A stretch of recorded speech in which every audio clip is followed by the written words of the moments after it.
Hey guys, welcome to Project Esports for what is it, November 12th, 2018. I have two very special guests with me today because Dylan and James both decided that they're too good for the podcast. They have real lives, they need to go out and do other things, and they can't be here every single Monday. I know. I'm going to have a talk with them. They're just going to have to get kicked off the podcast. But luckily, I found two awesome people to have on with me. So you guys know who I am. I'm Andrew. I'm your host. I'm here every single week. You cannot get rid of me. So what I'm going to hand it off is I'm going to let Zach introduce himself a little bit first, and then Kate can do that afterwards. But Zach, tell them a little bit about you, where they can find you, whatever you kind of want them to know. Hey, I'm Zach. I'm a writer for Overwatch, for the Game Haus, primarily focusing in on the Gladiators and the Spitfire, but just kind of picking up whatever I feel like writing that week. You can find me on Twitter at a Wheaton Dude. You can find me on YouTube, Hernedu, HERNEDU. I make some travel vlogs because, sometimes I like to travel. And who knows, his Twitter handle may change now because we just informed him today that you're able to change it. After all these years, he never knew that. And now we know, so it may change. Who knows? It's probably going to change soon, but if you just look up, my name on Twitter, not my handle, is Doug Dimmadome, owner of the Dimsdale Dimmadome. So if you just see just a long array of words, that's probably me. Perfect. Kate, how about you? Okay, hi everyone, I'm Kate Shepard. I'm also a writer for the Game Haus, and I also focus on Overwatch. I'm the resident Philadelphia Fusion fangirl, but I'll also be covering the Paris Eternal next season, and I'm super excited for that. You can find me on Twitter at Sybil_OW. I also stream. I'm a Dead by Daylight streamer, and I do occasionally play Overwatch as well. So, that's me. Awesome. Well, yeah, thank you guys both so much for being on here. And unfortunately, all three of us are big Overwatch people, and we don't have too much Overwatch to talk today. We'll talk about some of the announcements that happened last week. Don't worry, that'll come on later. But we'll have to kind of struggle through with the other games because we don't have Dylan here for StarCraft and just about everything else, and James is gone for League, so you're going to have to suffer through with us. But before we get into the first topics, I do have a little bit of housekeeping. As always, if you do have Amazon Prime, you can connect that to your Twitch and get a free subscription each and every month. It means the world to us if you do that for us. All you gotta do is push the button right above Kate right now, subscribes to us, gets awesome modes from the Game Haus. It no longer gives you ad-free, so I'm so sorry about that, but it does support us out a ton and helps out the Game Haus as well. And additionally, we talked about this live on a couple of shows. It'll kind of come up later today, but we are happy to announce our very first mini-series that will be coming out called Project Rankings. We will be going through each and every single one of the Overwatch League teams and giving our own opinions and scores on them based on their logo, name, and merchandise. So the first video will be hitting in a couple of weeks. We're going through all of them right now, waiting for the last of teams to announce. But we are super happy to kind of announce that. It came to kind of happen because we've talked about it so much on this show, so we might as well come up with it. And wow, do me and Dylan have very different tastes. But I'm excited for that. Yeah, it'll be heated. Actually, me and Dylan are somewhere on the same page, but the different James gave one team a 10 and Dylan gave him a 1. So very different there. So what James went and did afterwards was bought gear from that team to wear on the podcast to bother him. But you'll see more about that in a couple of weeks. First, let's jump into the first story. There's not going to be a ton of talking points or anything kind of like that, but I think it's such a cool thing because of how big of a deal it is. For those of you that did not see, Fornite partnered up with the NFL and brought, 8 or 9 different variations of different football skins, which all include all 32 teams for all the different skins. So, I haven't seen sales numbers on it or anything kind of like that, but I've seen everyone that pretty much plays the game has bought the skin at this point. I think it's a super cool deal. What do you guys think about it? Obviously there's not boo, this is a horrible deal. It's awesome for video games as a whole, but do you see this leading to more partnerships between traditional sports and esports? Do you think it's just because it's Fortnite? Just what do you kind of think about the whole thing in general? And I'll have you lead with this one, Kate. Okay. I'm not really a big Fortnite fan, but I do think it's interesting, the partnership that they've struck, and I think it is something that I think a bunch of different games can probably benefit from, just kind of, especially with Overwatch League, considering they are trying so hard to identify with the cities that they're representing. So I could see like, because we have Philadelphia kind of working with like most of the Philadelphia teams up there, and like, you know, the whole gritty meme when Elk was like presented. So I think that'd be something kind of interesting for most other esports to do as well. But I do think the popularity of Fortnite is kind of the biggest factor and why they were chosen as opposed to everyone else, because they're kind of the biggest thing right now. Yeah. How about you, Zach? Do you kind of feel the same way, or what's up? Yeah, I mean, I think the partnership makes perfect sense. You've got like gamers and non-gamers alike, celebrities. Like whenever you're kind of seeing a video with any of them, like they're playing Fortnite, and so the NFL really is just they're capitalizing, and I think that it makes perfect marketing sense to get as much like into as many scenes as you can, because I know I've been watching Twitch sometimes and I'll see some NFL like advertisements, and so they're really kind of dipping into this market just a little bit more than some others have, and I think that it just makes sense. You know, people are passionate about their teams, and I think that it's just a great way to show, I mean, support for both the NFL and Fortnite. And I think what really worked well for them too, and why they kind of made it happen, is it's so easy for them to integrate. All it is just one skin that just changes colors and all that kind of stuff. So it's super easy for Fortnite to probably do. I mean, people are already used to buying so many different skins, and they're always changing up and all that kind of stuff too. And we're in the middle of football season. I mean, I think the deal makes perfect sense. I actually really like kind of where you're going with kind of like Philadelphia Fusion partnering up with the Eagles or something kind of like that. I think that gets a little bit harder because with Fortnite, like Fortnite's partnering with it, so it's going to be the entire game. So everyone kind of gets that skin. And while individual teams can do that, that makes kind of skins coming harder because they'd have to release all 32 skins separately, because that's kind of how Overwatch does their skins. So I don't think anyone can do it quite as easily or as well as Fortnite. And I don't think NFL would be interested in anyone besides Fortnite, because the demographics line up pretty well. There's so much money to be made off of Fortnite right now. I mean, you could literally partner with anything with Fortnite and its sales would go up. I mean, that's just kind of how big it is in video games right now. Whether you're a fan of it or not, you just kind of have to admit that, like, this is the hot topic of pretty much all of entertainment right now. So it makes sense for those two to partner up. But I mean, like I said, there's not too much about it. I think it's a cool, super cool deal. I'll be curious to see what the sales are kind of about that at the end. But is there anything you guys really want to talk about additionally on this? Any little tangents? Or do you just want to move on? I think that more teams might start doing this with other video games as well. I mean, you look at some like soccer teams are actually getting into the esports market, especially with FIFA. You've got like a few MLS teams I know that are like signing their own esports players. I know there's a few different soccer teams in Europe that just have like entire departments, whether it be just for FIFA or for other video games as well. So I don't know. I think that just from the marketing side, like we're going to start seeing these two, I think, integrate more in the future. And I think that's really exciting. Yeah, and I think, yeah, traditional sports and video games or esports coming closer and closer is really only a matter of time. It's already happening. I mean, you see the Houston Rockets, they have the 2K team, and they have Clutch Gaming. Like, you already see that happening now, too. So I definitely think you're right down their alley, and I think that merge is just going to kind of come closer and closer. But talking about a game that doesn't... I mean, yeah, we're talking about Clutch Gaming. I can kind of use that as my loose transition into the next topic. But let's talk Worlds 2018.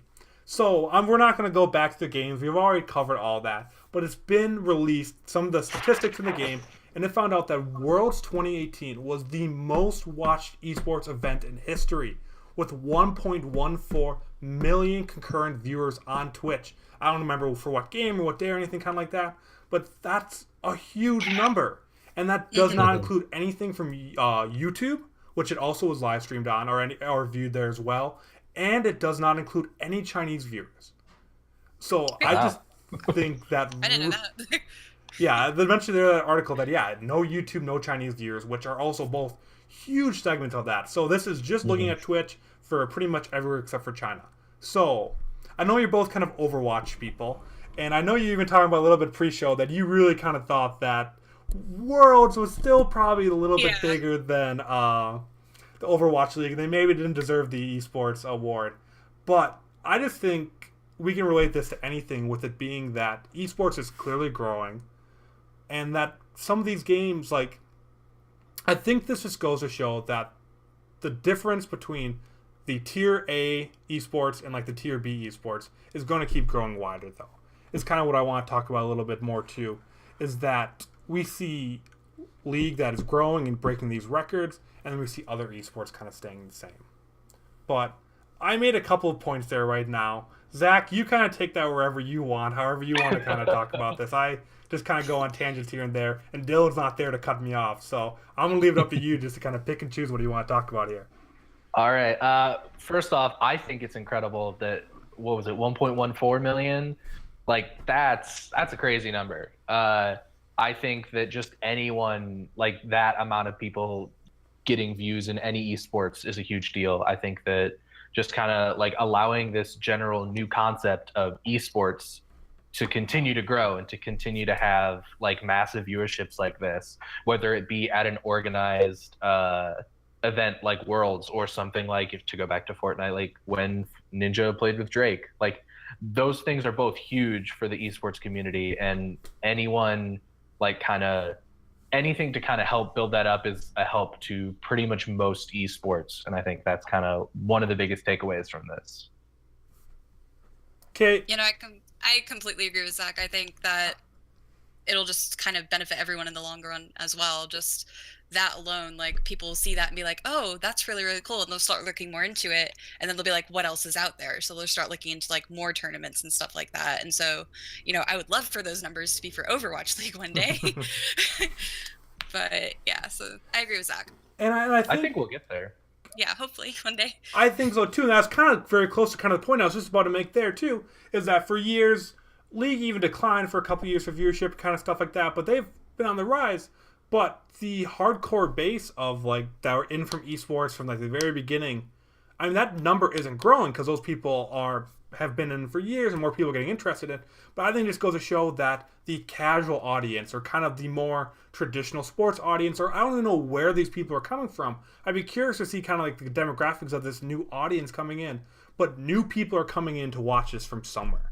I mean, sure, the world's population is growing, but like it increased for a reason. And I'm curious to see kind of if this continues to grow over the next year, if next year it hits 1.5 or something kind of like that. And I just think it goes to show that the mainstream audience is starting to hit esports, because I think these partnerships with like Fortnite and NFL and the Overwatch League, I think it's becoming easier. I think it's becoming more relatable. And I guess even some of the people that have been kind of on the edge about video games or kind of watching or always played them are now starting to realize kind of that there is this competitive side. Because, I mean, esports is still pretty niche. I mean, there are plenty of people that play Overwatch. Maybe Overwatch isn't the greatest example because they do a really good job of like promoting the Overwatch League in there. Mm-hmm. What I'm saying is that you can be playing some of these games and still have no idea they're a professional scene. I think Call of Duty is probably one. Mm-hmm. Like, I guarantee you there are millions of people who play Call of Duty and have no idea there's a pro league. Oh, absolutely. I know that, like, I mean, I started playing Overwatch first came out, but I didn't know about the professional scene until, like, a friend of mine told me that the Overwatch League was starting. So a year ago, I didn't watch any esports.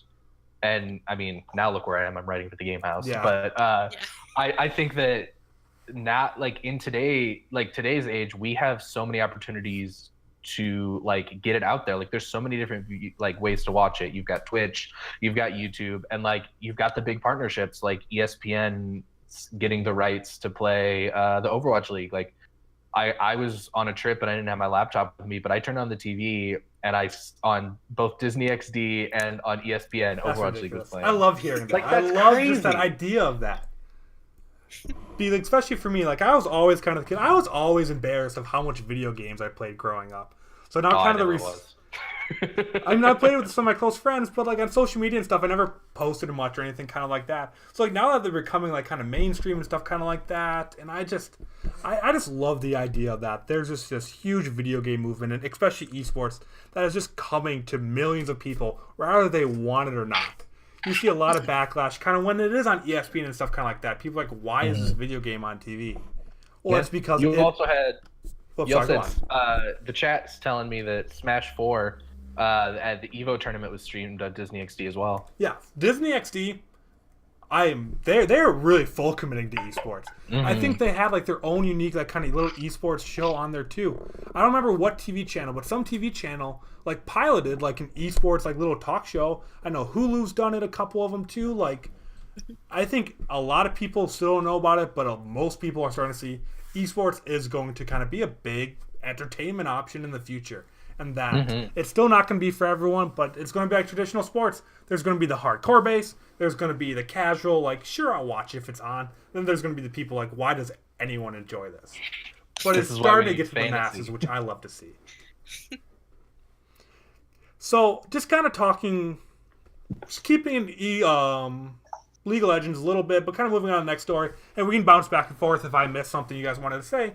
But Esports One, actually one of our really hardcore supporters, Robert, is really a big part of this too, and stuff like that. But they have partnered with Riot Games Brazil to bring real-time stats for the professional scene. I think okay, so like Riot Games Brazil, that League of Legends Pro scene, it's not the biggest. So I think it's really great. First off, it's great introduction, seeing how it works. But I was kind of looking at it like you can like with everyone else that is using the platform, you can wager on who do you think is going to win. You can see live damage stats and things such as that. You can level up from viewing and stuff kind of like that. Like I love this. I mean, you see everywhere. People are trying to find more ways to get fans to interact with traditional sports or esports or anything kind of like that. And I don't know why this wasn't done earlier, or why Overwatch couldn't have done this earlier. Like they're keeping all these stats backwards, and League of Legends too. Like all these stats are being generated. Why can't you just show them on screen, or like give viewers the option? And that's what Esports One does. And I think this is going to be introduced into almost every single esports within the next 5 years at some capacity. Yes, please. Because I see no reason why they wouldn't. And two, I do think starting with League of Legends is going to be the best place to do it because there are so many different levels and there's smaller regions. Like we have never talked about Riot Games Brazil or really South America Riot much at all. So I think this is a great test market and they can keep scaling it up because there's different sized regions until they get to the NA, to the EU, towards the LCK and stuff kind of like that. So I think this is a great place to start and build on it too. So, what do you guys kind of think about it? I know you're both going to compare it to Overwatch almost instantly, but I think that just goes to show that people want this for other games too. But, Kate, let me kind of hear what do you kind of think about this first, and what else do you kind of see this doing? I want it now. I think that this is something Overwatch should have had a while ago. You know, Blizzard kind of prides themselves on being like kind of like a breakout kind of company, and it's kind of surprising to me that this isn't something that they were kind of already looking into. But I do think that, and I agree that starting out somewhere smaller where like no one really watches it is the best place to test it and test the waters to see like, you know, how it'll work and then see how fans will react to it as well. Yeah, I mean, I think that there's no reason that we shouldn't have more in-depth stats. It took the Overwatch League like half of their season to even get stats on their website. And yeah, that's something I want to talk about. There's Overwatch and Blizzard is super bad about updating their websites. It took them weeks after the World Cup games to announce, like, to update the Final Eight bracket. That's just a mini bug, but I'm like, it gotta take like half an hour for one of your high-end web designers to do that. Like, I can do web design. I could have updated that quicker than they did there, guys. But going back to what you were saying. No, I think that the introduction of stats is going to benefit. I don't know who it wouldn't benefit. I think that the hardcore fans are going to love it even more because they can argue amongst themselves and now actually have stats to back up who's the best player, who's the worst player, like who's really hot right now, all that stuff. It's going to be helpful eventually when we start getting fantasy, which I think is going to be a big part of esports that like is going to draw more people in, because I know that like normally I don't pay attention to as much hockey as I normally do, other than like watching the Blackhawks, because go Hawks. But like I'm in a fantasy league right now, and that's kind of forcing me to pay more attention to how teams are doing and like how individual players are doing. And I think fantasy is going to really improve that. And so that's how you're going to also get casual players in, because they'll be able to say, oh, this person, they're the best, the stats show it. And I think that like that's probably one of the biggest draws, is that it's really, you know, there's no one it's not going to benefit by having more stats other than the person who has to like actually go on the website and like type all these things in. But you could just hire another person. Exactly.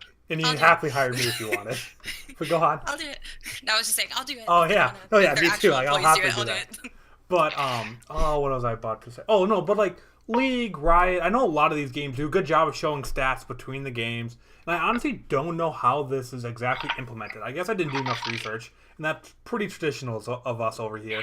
But I don't know. I think it's an additional program you install, and then you can watch through there, and it gives you live stats. Like I don't know if it's through Twitch or anything kind of like that.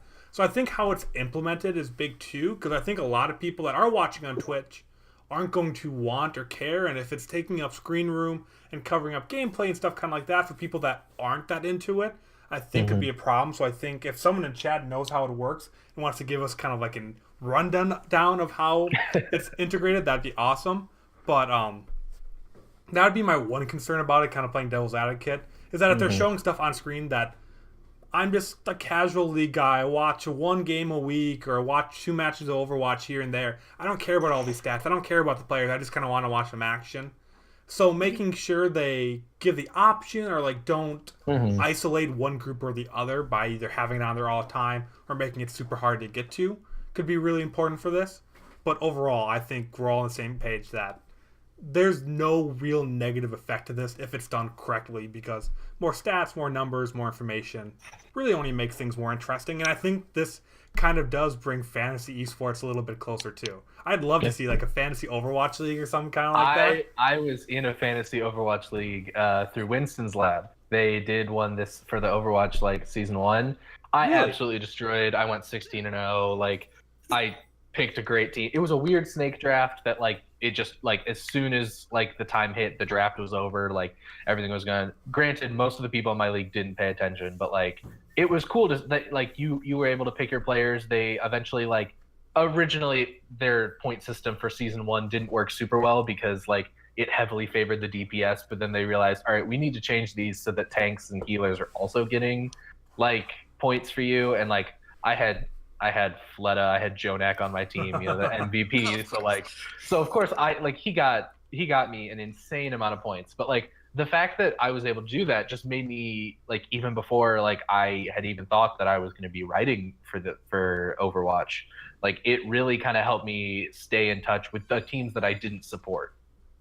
Yeah, and it gets people watching every single one. So fantasy, some of you said it, fantasy ups retention, like 100%. If you're watching every single match because you want to see if you're going to win or not, that's good for everything too. So I love the idea of fantasy, and I'm definitely going to make those two guys do one with me for season 2. Because that's something I definitely 100%. thought about like mid-season. I never thought about looking into it because I'm like, there's no way this exists already. But Blizzard needs to make their own like official one because like I mean the Winston's I Lab could one see like, ESPN again, had doing no it problem because but, they like, already do so much ESPN fantasy. I don't feel like it'd be a ton of work. And if you do this ESPN, just give me a shout out or something. Go ahead, take the credit. But they have the platform, they have everything there. I think it'd just be changing like the logo of what the thing is, inputting the players, and picking a pointing system that you take from Winston Lab. And there you go. You have you could have millions of people potentially playing that because that's how many people download the ESPN Fantasy app already. Yeah. And they're big supporters of it too. But moving on to kind of the next one, we're about to talk about the logos. But before we do that, I'm just going to do the one more Twitch Prime reminder that if you do have Twitch Prime, Amazon Prime, you connect to Twitch Prime, give it to the Game Haus. It helps support us, the website, both of these writers. Maybe we'll one day get paid if we get enough Twitch subscriptions. Who knows? So every little thing does help out all three of us here. So if you do that, it means the world to us. You get eventual what am I thinking? You get, what are the icons? Emojis? No. Help me out here, guys. You can't just leave me to hang here. Emotes? Emotes. Yeah, Twitch emotes. You get Twitch emotes. There we go. You guys like left me out. Like this guy's crazy. I have no idea what he's talking about. But Even chat knows what you're talking about. Come on. Shout out Plop Top. there we go. Thank you very much. But now we can talk about what you guys have just been painfully waiting for. We had 3 new teams announce their branding. So that is now... No. Do we have 2 or 3? We talked about this pre-show. 3. We had this three. week. This week was 3. Paris, Chengdu, and then Guangzhou. I'm probably butchering it. I'm so Perfect. sorry. This is why I have 2 Overwatch writers with me. Even the esport I do know I screw up on. But yes, so we had 3 different teams expand.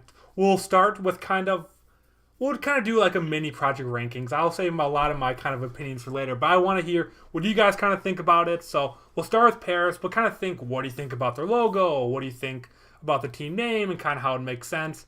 And I know there's a little bit of kind of reveal problems for some teams, and what do you kind of thought about the reveal? So let's kind of go through that, and then we'll talk about the remaining 2 leaked logos that were leaked last week, and then maybe make a bold prediction for what Vancouver's going to be. But Kate, I'll hand it off for you first. I want to hear what you think about the Paris Eternal. Okay, I love the team. I don't blame them for the blue and red massacre that is their color scheme, but I don't like it. I'm not a fan. I like the gold. I think the gold is really nice. I think they could have gone with a brighter blue, maybe just kind of gone gold and blue and white, which I think kind of more represents Paris to me. I like the rooster, the chicken, whatever it is.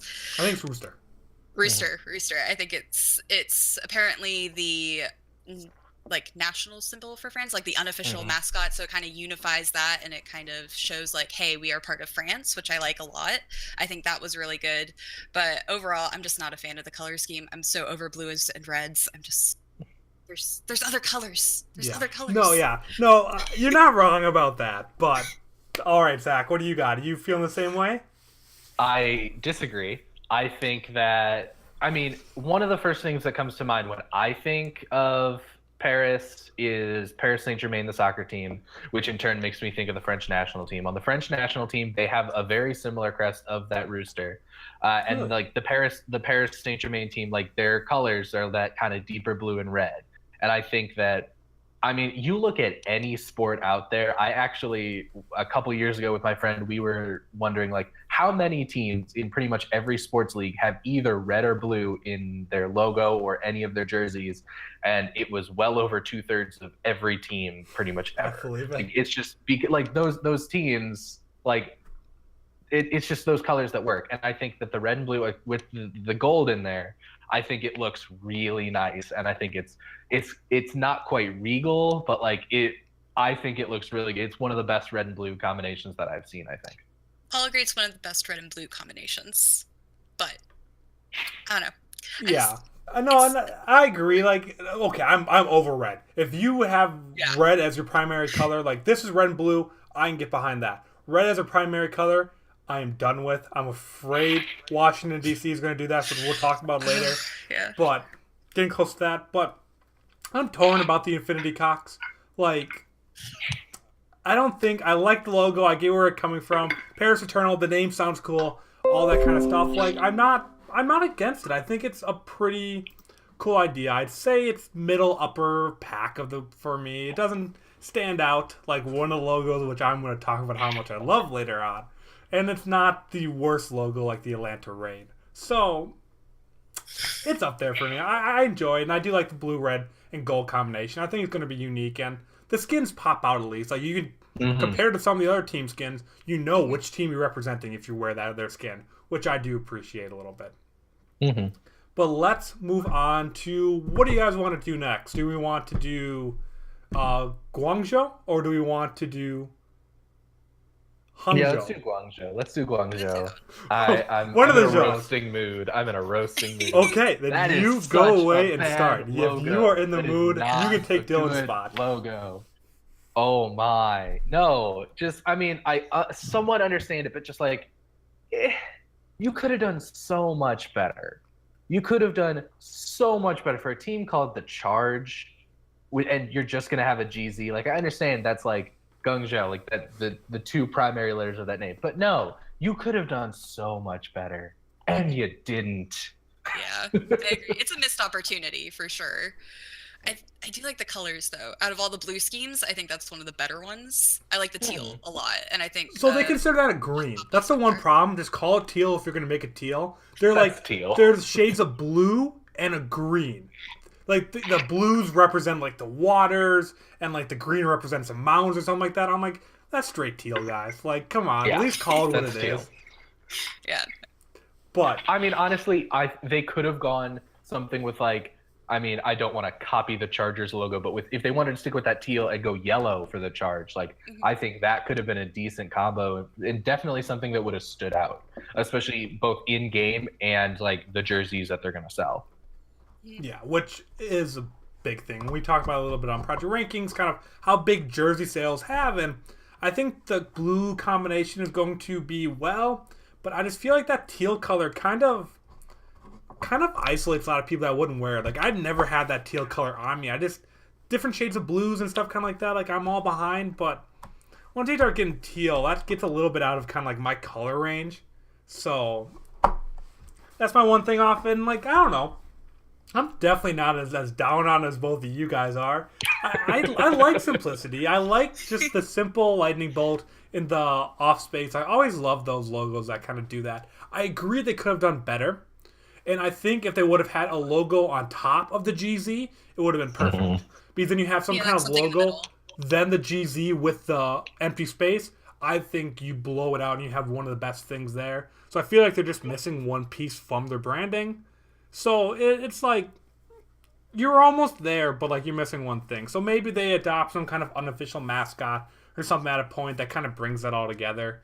So I don't think it's the worst thing, but like, has a way Definitely to go. lower tier though for me. Yeah, lower tier. Yeah. Yeah. Still better than Lantarin. Still better than Lantarin. Yes. I know you. We're talking about that. We're going to finish up on the Pandas, and then we can go over and talk about the two teams that were announced earlier. But which one? Okay, so I get the Chinese team. So it's Hangzhou that is the Panda team, correct? Chengdu, I think. Chengdu is the Oh my Chengdu goodness, is there's hunters. so many of them. Chengdu Pandas. That's just I don't what know I'm if going I'm to call gonna them. call Like, them hunters. I know I'm there's just a gonna call hunters, them and I think the that sounds a lot cooler, but they're just a panda to me. So I would give it a 9 out of 10, Yeah. only because they called themselves the Hunters. would you give it a 10 out of 10 if it was a pandas? Hell yeah. So yeah, I As- gotta as go. Like, silly so far as out that of sounds. all the teams, I love it. I agree. Like, I This is the love best one. this branding, and I think this goes. So there's rumors that RNG was going to be the organization that was going to be running this team, because they're based in the area too, and that's the same exact color of RNG. For those of you that don't know, RNG, World Never Give Up, big League of Legends team. They're involved in a lot of other esports. I know mostly for League of Legends. So I love the cross branding there. Pandas are fucking. I'm sorry, pandas are awesome. I'm that passionate about this. Like, I love this logo. I think it's perfect. If I switched teams, like if I think Connor said the same thing, but I thought this when I first saw it. If I cheered for teams based on their brand, this would be my number one team because I love everything about this so far. But what do you guys kind of think about it? I'll have Kate start this one since you went on your little rant last time. But I think it's the most original. I think it's definitely stands out. That's kind of one of the reasons I was drawn to Philly originally, was because it stood out to me color-wise. Same with the Gladiators as well, just because I love purple. So Yeah. for me, it's like different colors, I think, speak to like different people. So when it's not the same thing, you get really excited about it. You're like, ooh, this is really cool. And then if leaks be true and you have like players on the team that are also on there and you get super excited about that, it's like, I'm more willing to buy that jersey if Silk Thread is going to be on the back of it. So, you know. they haven't done a roster reveal for them yet, have No, they? they have not, but that's one of the leaked ones. So I would, in theory, if Leak Boy is correct. He buy the also Silk Thread just bought himself like a little stuffed panda. He's recently, not being so subtle at all. If it's Oh, true. really? He did? Okay. He's It's not being happening. subtle. I love when people do that, though. Like, you can't say anything yet, but, like, He's hinting at it. yeah. Mhm. I He's appreciate into that it. kind of subtly. So, but yeah, so, Zach, I mean, I think we already kind of know where you land on this, too. It's Like, great. I think the colors are great. The actual, like, if you just go look at the logo of, like, that is a very simplistic but like on point design, and I think that it really, like, as one of the Chinese team just like snagged that is perfect. But I don't understand the connection to hunters though, Yeah, I don't either. because pandas like are hunted? They're endangered species? I don't know. exactly, you don't want people saying that. Like, I know, like, as silly as the pandas would sound, Like, why not? You know? I Yeah, appreciate it. I would I'm gonna be calling them the appreciate Chengdu that Pandas. boldness. They're not the hunters. Houston Outlaws. You have the Houston Outlaws. How like on the nose Texas can you get? That's Yeah. that's very true. But so those three teams, I mean, they're whatever. I know Paris had a little bit of technical issues, and I don't know. I guess personally, I've been a little disappointed with just about every single announcement of expansion teams so far.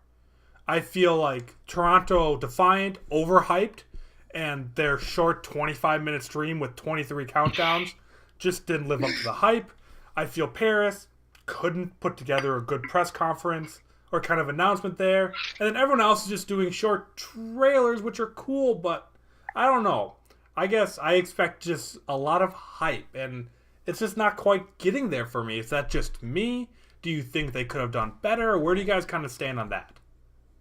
I think there's a fine line because you have the teams that are like, oh yeah, here you go, here's our team, and you also have the teams, and I'm sorry, but the Philadelphia Fusion tweeting out pretty much every day, as savage as it is about who they're not playing. Oh yeah, that's it's too much. As much as I do love the savagery, and as much as I appreciate the burns that they're giving, like you can milk so much out of that because you're just announcing who you're not playing, which it's just too much hype, so it just doesn't work. I think that in the culture that we're in with leaks, it makes it especially hard because it's like, oh, we're gonna do this, we're gonna shock the world with like this amazing logo, and here's a list of all of them. Cool. Like, what do you do as an organization at that point? Like, you have to stay quiet, and you want to like be like, yes, that's it. Like, get excited, guys. But like, they're not seeing it for the first time. Yeah, that's true. Kate, do you kind of feel the same way, or? So far, I agree. I have not liked the majority of any of the reveals. The only thing I've liked is that Paris just dropped their roster at 5:30 in the morning. That's the only thing I've liked. Because it was just like, here you go. And I was like, okay, I just woke up. I got to write about this really quick. Yeah. Like, I didn't have to wait. I didn't have to get annoyed at Leak Boys. I didn't have to, sit through how many different announcements for the Atlanta management team, including Tim the Coffee Boy. Like, like that. Ooh, I'm from South Carolina. I'm 5 hours away from Atlanta. I'm not a fan of the Atlanta Reign just because of how their management team has handled any of their reveals. Like, that made me not excited for any of it. And I'm really excited about Kodak. Like, that's my boy. I'm a Zen main. Like, I love Kodak. I've loved watching him pop off at the World Cup, but like, I can't do it. I can't support it just because of just how terribly they've been doing with all their reveals for everything. So that's just how I feel about it. I haven't been excited at all, except for that. And I wish we had more time to talk a little bit about Atlanta, because they had that whole Defran, how do you... Defran, oh my gosh. Like, I still have no idea what's going on. I'm still kind of waiting to hear a little bit more about that. And we actually have a little bit of time, though, but I just think it's hard to know. I mean, is this these players being so much stress being put onto them? Mm-hmm. Is this just this one player? Because he's already was kind of, people saying a meme player turned into a meme. Like, is it really that surprising? So, like, what do you think caused that? Because it seems so random, and then 8 hours later, kind of retracting it. Like, we always talk about, we think the Overwatch League needs to have someone talk to each one of these players about professional branding. Because, especially, like, XQC, you saw a lot of these problems year one. Like, each team needs, like, a professional PR branding coach to talk about how to address everything you do. Like, don't change who you are, but just think about everything you do before you put it out. And I think that's a good situation of this. But what do you kind of have about this? We'll try to keep this one a little short, because I want to talk about a couple more logos coming up. But just, what's going on here? Well, XQC needed a mom, not a manager, first of all. But you would think after that whole situation that they would be like, you know what? We need some professional PR people to be assigned to everybody here.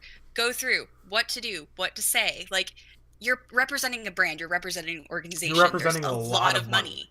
Like, it's a lot of money. Like, you can't just do what Defran did, which was uninstall the game because I think a Brigida made him mad, which, I mean, mood, but also, like, you gotta suck it up. You're a professional player now. Like, it's so unprofessional to me. And like I was already wary about him to begin with just because of his throwing history. Yeah. And now it's like, what are they going to do next season? I think they need to hire another DPS just in case he decides to quit mid-season because, scrims aren't going well. Yeah. Like they're going to need like a backup for this. I don't trust it at all.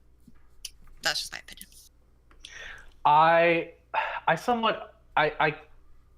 want to relate to him more on a human level. I think that I watched a few videos about like what was going on in that stream.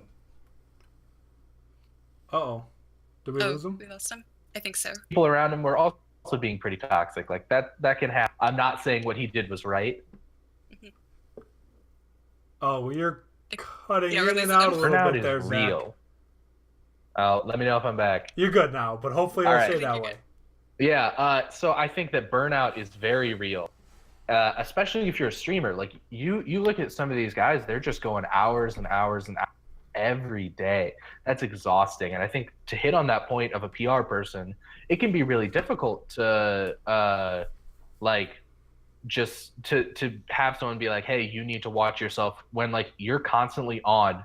It's not like a video that you can edit. Like this is a live feed of exactly what's happening to you, that like you need to be careful, yes, but that also like you can't be too careful because you're going to change the character that you're portraying on stream, which could result in less views. Like I know one of the reasons that I watch XQC, it's hilarious to see him freak out. It's hilarious to see him like yell at people while playing.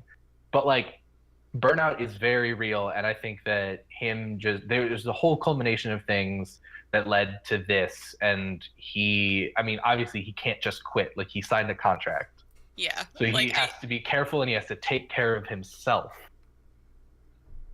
Yeah, that was the only reason I was wary it was real, was because of the contract. They were going to make him have to do it either way, I think, just legally. Yeah, like, I would have been curious, and who knows? Things could still be developing there. Like, I still don't think the Atlanta Reigns made any official announcement on anything there. So, just a Fran, from my understanding. Yeah, he made that kind of secondary tweet that, yeah, it was just whatever. So, like, I'd be curious to see. They're probably still figuring out right now as we speak, because it's still just been about a weekend. Yeah. He's probably telling him take a step back from the game. I'm hoping he's getting some help, because clearly he's under a lot of stress. So I'm hoping that they're not going to go what did Dallas do? They hired like a weird kind of therapist, hypnotist or something like that. I hope they don't go that and they get him something like that. I read something somewhere. It was like Dallas did something weird for burnout, but I hope they get him like actual help, like, maybe go see a therapist once a week to kind of get those emotions out there. Yeah, or even just take a break. I know streaming, it's hard to tell someone to take a break when their livelihood is streaming. But a lot of these streamers that's just such a hard place. And we're not at that point. Like, we have other sources of income, or we're students or whatever, kind of like that. So we don't rely on being on camera every single day for 8 hours a day to live. So it's hard to say to take a break. But you've started seeing, especially in this last year, some of these streamers really just kind of getting to the point. Burnout, I know Lyric took like 2 or 3 weeks off. You've seen Summit 1G punch his screen. Like, some of these people are just getting to that point where something needs to change in the esports level and for these streamers, because it's clearly getting unhealthy for a lot of people. And I also think that the new Overwatch schedule is really going to help, like with teams like having off weeks where, like, because teams can play up to 2 games or as little as 0. And they even talked about it when they announced it. Like, this is like so that like players who are from overseas have the opportunity to go home when they. Because like if you're scrimming multiple hours a day and then you're competing at these high levels every weekend, like, especially for someone who's not used to that, like, that's insane. And they're all 18 to 20, like 2 years old, pretty much. That's exactly. 90% of the players. So, I don't know. But we'll kind of jump back to the logos kind of topic, because we have 2 logos that were leaked that have not yet been announced. We have the Washington Justice, which pretty much is a red, white, and blue variation of a flag-looking badge, and then which is kind of looks like the same badge almost as the London Spitfire. I kind of compare it to that kind of encapsulated design. And then we have the Hangzhou Spark, the Hangzhou finger guns, whatever you want to call it. It's just a guy pointing with lightning around him. So, first off, what's up with Chinese teams and electricity? And second off, do we really need woogie woogie woogie? I mean, I know it was expected. Washington, D.C., red, white, and blue. But could it have been a more safe logo that was leaked? Like, this is like the safest logo you could imagine for a Washington, D.C. team. I feel like I've seen it everywhere else. Like, it just looks so I've seen that before. But I'm okay with it. Because I'm not saying it's bad. We've seen it everywhere else in other realms. Because we haven't seen it in an Overwatch League. We've seen it in like real sports, and we've seen it all throughout other like sports team based out of there. And I think it's like if this would have been if they were a season 1 team, like no one would be batting an eye, I don't think. If they had if they were one of the original teams and they had been there from the beginning of the season, people would be like, oh yeah, like that's what it is. And I also, to your point with it being kind of like the Spitfire logo, I'm a fan of that because the Spitfire logo is somewhat like a soccer logo. And like when they won, they put the star above it, like a lot of teams do when they win championships. And I did not notice that. Yeah. At least they've done that on a lot of their logos. I'm not sure if they're going to do it for their like actual jerseys, but I think that would be a very, very cool idea. That'd be really cool. But like I think that like especially because like London, like you're gonna get the European fans who are already huge fans of soccer, like that is gonna like I think that fits perfectly with London. I think that is going to kind of go into the like what Washington is. And when you think Washington, unless you're from Washington, as we talked about earlier, you think of red, white, and blue. You think of just America in general. And so I like the logo. I guess I can't talk about Washington, D.C. without doing Dylan the favor of yelling about how could they not possibly do the pink team for the Washington, D.C. Cherry Blossoms. I have to represent them because I know so many people are ready for him to come in and just yell into the microphone for about 25 minutes. I cannot do him justice, but he talked about it so long, convinced so many of our listeners that this was a great idea. He convinced me. He convinced Kate. He convinced people on Twitter cheering for this name for whatever reason. So I am incredibly upset with this. I cannot give my support of this because it is safe. I think the logo is clean. I think the colors make sense, but it is too safe. It's not pink, and it's not the Cherry Blossoms. So this is a bad team. They're out of the Overwatch League for me. I think the pink Cherry Blossoms team will be a Japanese team. I think so too. I think that makes much more sense in my head. That's what I associate much more. But exactly, if someone I can't go against Dylan. He'll yell at me. He'll come back and be mean to me. I will go up against Dylan. I don't care. He can yell at me all he wants. No, we need a pink team. Ever since I learned Toronto turned down the tan and pink, I'm mad. I want a pink team. Atlanta could have done it too. What I really wanted... Atlanta Peaches. Like, don't even get me started on that one. Atlanta Peaches. I love that. Don't even get me started on that one. No, it would have been great. I want it. Following Atlanta United. Like, there's this... I don't know if y'all have seen the Atlanta Peaches, but, like, a girl posted it on, like, Reddit, Tumblr, and all this, and, like, it was a great color scheme. It was, like, pinks. It had the peaches. It was perfect. Mm-hmm. And Atlanta is just a bunch of cowards. And then same with Toronto. I just want a pink team. And I think the DC Cherry Blossoms is a good start to that. Especially after like Runaway, like the pink and blue, like there's a demand for it. So there's still the rumors. I'm sure you both know Vancouver's potentially picked up the entire Runaway squad. We could end up seeing that there. But really, why I like the Cherry Blossom idea so much is it's just the color variation that the Overwatch League needs so desperately at this point. It's not the red, it's not the blue, it's not green. It is something unique, and that's why I really have gotten behind the idea more and more, is just because there need to be more color schemes. Mm-hmm. And I just think that it was a great one that actually made sense too with the geographical area. So that's why I'm a little disappointed about it too, and I think that's part of Dylan's reasoning too behind it, other than just being a little bit of a psychopath. But I do have hope, and Vancouver is the one team that has not had their logo leaked. There's no branding, apparently. They're not a part of this leak or anything like this. So they're still up in the air, and we're waiting potentially any day now they could just come in and say something. And I think it's more or less confirmed that they pretty much have most of the runaway roster at this point. So I would love to see that color combination coming for them. I think it could be unique, and I think they could do something cool with it because they already have that kind of fan service, and a lot of people love the idea of the team already because they have that runaway roster.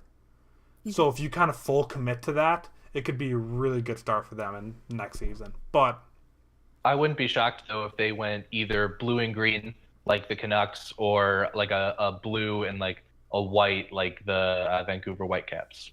So they're going to go safe. I think the pink and blue, which makes sense. Like, if you're thinking about it from a marketing standpoint, from like the standpoint of these guys who are creating the merchandise and all this stuff, you even said it earlier that like you don't wear teal. You're not gonna like have stuff that's gonna go with that. You don't follow Unicorns of Love much, but they did it right. They were a pink, black, and white team. They ended up not making the ULCS, so I was incredibly disappointed about it. But they were able to use the pink. They built a brand around it. They had a lot of people wearing it. I've almost bought a jersey before, and I'm not a big pink guy or anything kind of like that. But you can still do these really unique and out-of-the-way color schemes in the right way. I don't think the Charge did it in a way that I would have been able to get behind because of the mixed matches. But a pink, white, and black jersey, yes, it's going to be very clear that it's a video game jersey, while some brands you can kind of get away with it being just a traditional kind of thing, like the 100 Thieves. Like, you can 100% get away. No one would ever know has anything to do with video games. A pink Overwatch team would be very obvious, but you can take advantage of that still in the same way. I agree with you 100%. I would buy a pink Overwatch League jersey. However, you have to like as much as us fans want it, sometimes like you've got to think of the reasons why a lot of teams do use red and blue and black. I mean, this is just being the ungrateful, wanting too much Overwatch fans. This is why we want these crazy colors, because it makes it more fun. But no, red, blue, greens, these colors sell. There's a reason 90% of sports teams in the world use them. They make sense. They can be worn. They can do a lot of different designs with them. So I 100% get what you're going. I mean, I'm a marketing guy too, and I 100% get where all that makes sense and why they do it. Because these investors want to make money back, and the easiest way to make money back, merchandise. How to sell more merchandise? Pick colors people already wear. You could do special jerseys too. Yeah. Like I really think they should start doing stuff like that where like all Overwatch League teams need better aways other than just white. Yeah. But yes. I think that would be a great opportunity to get a secondary color. Like I'm a Portland Timbers guy when it comes to Major League Soccer. Their colors are like the green and gold or green and white, but their secondary jersey is red because they're the Rose City. So like they're taking something that like when you think the Timbers, like it is just a dark green and a brighter green, and that's what you think of. But then you're getting the red with the Rose City just throwing them off. It'd be like if the Florida Mayhem used those like Miami Vice kind of colors. It would be great, but it shouldn't be their main colors. So I think away skins would be a good compromise, actually. What were you saying? It would just be a good compromise. Yeah. Sorry, words are hard. Away skins or third jerseys. Yeah, some kind of variation. Because, you see the traditional sports, they have the throwbacks, they have the neon jerseys, they have all kind of other stuff, too, that you could easily implement here and there. And they just sell more. Why I buy LA Valiant, huge LA Valiant guy, they made some random kind of different design jersey, I'd buy it in a heartbeat. Like, exactly. But, so we're getting close on time a little bit there. So we still have one more team, the finger guns, that we didn't talk about too much. Just very quickly, yes, no, you behind the finger gun / the spark, the colors, like everything about it screams generic. More generic than the Justice. I like the lighter blue. That's all you got. The blue even reminds me of the Dallas Fuel. Yeah. Yeah. Yeah, you might as well just buy the Dallas Fuel. It's a sideways Dallas Fuel logo. Yeah. If you think about it, that's exactly what it is. Actually, it's a sharp sideways Dallas Fuel there. And I think that's really the best way to describe it. If you guys haven't seen any of these leaks, they are on our Twitter at the Esports Pod. You can check it out. We've had our opinions and stuff kind of on that there too. But we have one more story we're going to want to try to touch up before we go. We're going to cut the Tyler 1 Championship Series, for any of you guys that know, is making a return. It's pretty much a League of Legends tournament that is run by a guy that was extremely toxic, got banned from the game. So you know what he did? He made his own tournament. It did really well, and now they're bringing it back again for the next one. That's starting at the end of November, going into December. We'll talk about that when it gets a little bit closer. But something that I want to talk with both of you guys about a little bit more. I don't know how much you guys are kind of into card games or Hearthstone or anything kind of like that, but it sounds like League or such Riot Games actually might be creating their own finally. They trademarked a project IP, whatever the correct terminology is for it, called Legends of Runeterra. They had things under it copyrighted for online broadcasting, competitive gaming, trading, and competing card games. Might not be the exact terminology, something kind of like that. But pretty much what it's leaning towards is they're finally going to put out their second game and become Riot Games instead of Riot Game. And they're coming into an extremely competitive space. You guys are both Overwatch people, but like if Overwatch created that, do you think a big brand that has a big name like League of Legends can come into a saturated scene and make an impact? Or is it just going to come and be dead on arrival? I think yes. I think that we've seen other companies kind of do this. Like it might, I don't think it will be the biggest thing and it will not take over in that market. But like if you have the opportunity to expand into that market, and like if you're already filing trademarks, that means that like you're at least going to get something. And I think that if you have that opportunity, there's no reason not to take it. Yeah, I agree. I think it's just, it won't take over anything, so there's no like kind of fear of like, oh, it'll take over from this scene. I don't think that'll happen at all, especially kind of with a card game. Like that'd be saying like Hearthstone kind of takes over for, World of Warcraft or something like that. Like yeah, and no, and I'm not. I guess I'm not too worried about them. Like, oh, League of Legends is going to die because of this. But I'm more looking at it like, how will it do against Hearthstone? Magic the Gathering has a game out. Artifact, Dota 2's version is about to come out. My guess is they see Dota 2 doing this, like, oh my god, we need to not copying, but we need to do this too. Like clearly they see that. They're both big. What is League of Legends? It's a video game. What genre? James, help. What? MOBA. MOBA. Nope. Yes. Yeah, MOBA. Okay. Oh my goodness, I've hit so many just brain bubbles tonight. It's a MOBA, so I think it makes sense there. I think it'll be good, and you'll have the people that are hardcore League fans like, oh, I'll go over and try that. You get a small audience. I don't think they expect this to be the biggest thing in the world, but it's like Blizzard. Like, if you already have all these characters, you have this world developed, why not take advantage of them, make another game, make more money, get more people invested in kind of the whole company as a whole, and kind of take more advantage of it. So, I mean, I think it makes sense. I mean, and I'm sure the trading card game, there's a template out there that you can just go and make your own pretty much. I mean, you just put your own logos on top of everything, and there you go. You have the game. I mean, a lot of people are doing it at this point, so I feel like it's probably a minimal effort project for them unless they totally reinvent the genre. And marketing, money-wise, like, why not bring two things together and make more money for everyone? Yeah, I didn't know Dota 2 was doing it like their own as well. Yeah. And so I think that like they just want to make sure that market's not being monopolized. Like, why not get on it? Get in on it. So yeah, and they're both. And Artifacts coming in super late too. Clearly, they believe that Valve thinks that they can capture enough to become relevant. So Riot Games like, well, we can do that too. There's slight rumors it might be an MMORPG. James brought that up a little bit too, but I think a card game makes a lot more sense, a lot easier. An MMORPG, you'd be going up against WoW, which is just bold to do at this point, and it takes so much more time and resources than why you have League of Legends. Like, focus on that, go into a card game. Like, I think that just makes much more sense for the kind of the company as a whole. But we are about that time. That's kind of a lot of the stories. We didn't get too much talk about Tyler 1 Championship Series, but is there anything that we kind of brushed over from earlier in the episode that you kind of want to touch on or wrap up very quickly before we sign off and say goodbye for tonight? Yes. Okay. I need Detective Pikachu in my life. Yes, we all do. We have I'm so excited for this movie. Yeah, we spent 10 minutes on this in the pre-show, so I'll count that as in the show because we missed over it. All three of us agree Detective Pikachu is amazing. Ryan Reynolds is the best self-aware character out there, and we're all going to be seeing this opening night. Anything I missed? I think that's good. It looks amazing. If you have not seen the trailer yet, go watch it because it is not what I expected. So please watch it. This is going to be so much better than what I expected. And right now, Detective Pikachu, Avengers 4. Making the claim. You need to watch the trailer. Yeah, mine's more like that. So go check that out. But yeah, thank you for bringing that up. I actually meant to bring that up at some point during the show.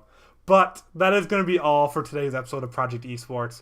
Before I do sign off and do the whole spiel without screwing it up because James and Dylan are gone, both of you want to just pitch your social media again, where they can find you if they want to follow you after you being such awesome co-hosts today.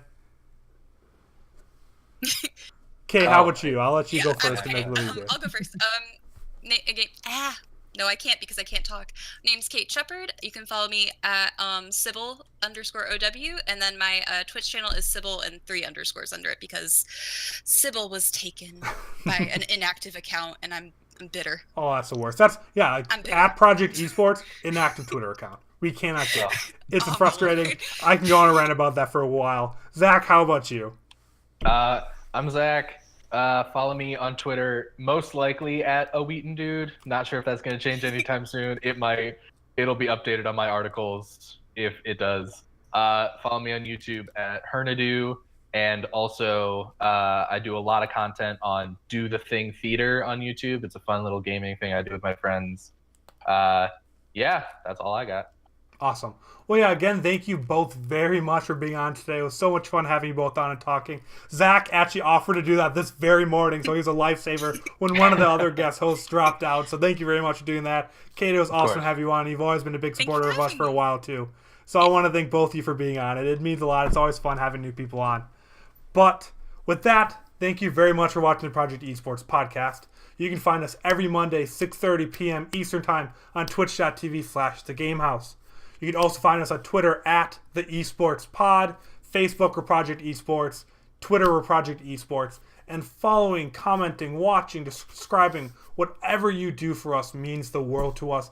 Even posting hello on a YouTube comment, I will go back and reply hi because it means the world. I see everything you guys tweet about us because it means a lot to us. So thank you all very much for tuning in, interacting with chat, and both of you having be with me today. But until next Monday, I will see you guys later.